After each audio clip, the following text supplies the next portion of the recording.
আজকের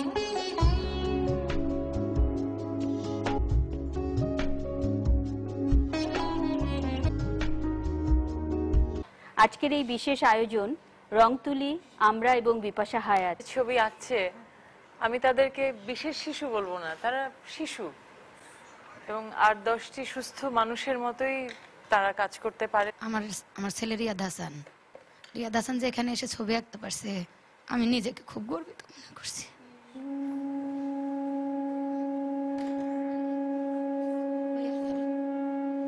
এখানে চেষ্টা করা হচ্ছে, কেয়ারিং গ্লোরি যে চেষ্টা করছে, আমি নিশ্চিত যে যারা দেখছেন, যেসব প্রতিষ্ঠান আছেন বা আমাদের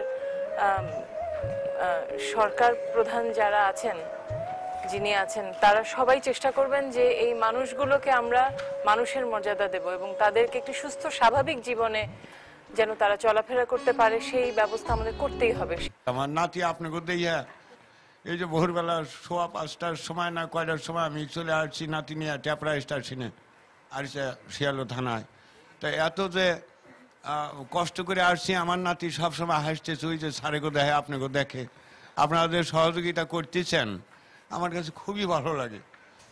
আপনাকে আল্লাহ ভালো রাখুক, আল্লাহ আপনাকে শান্তিতে রাখুক, এটাই আমি চাই। আমি যেটি বলছিলাম যে যখন আমরা ভাষায় প্রকাশ করতে পারি না তখন আমরা ছবি আঁকি। ও কথা বলতে পারে না কিন্তু ওর ছবি কথা বলে। দর্শক দেখতে পাচ্ছেন কি চমৎকার এঁকেছে। তোমার নামটা বলো তো মা? আদিবা। আদিবা আদিবা খুব সুন্দর এঁকেছে। অনেক বাচ্চাদের আমি দেখেছি যাদের সেতি রোগ আছে, যে বাচ্চাগুলোকে স্কুলে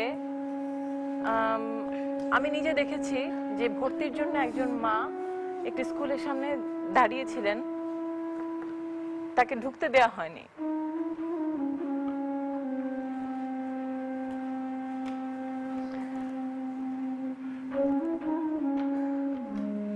এই ব্যর্থতাটি আপা শুধু স্কুলের না, এই ব্যর্থতাটি আমাদের রাষ্ট্রযন্ত্রের। যেই রাষ্ট্রযন্ত্র মানুষকে তার কোনো না কোনো আলাদা বৈশিষ্ট্যের কারণে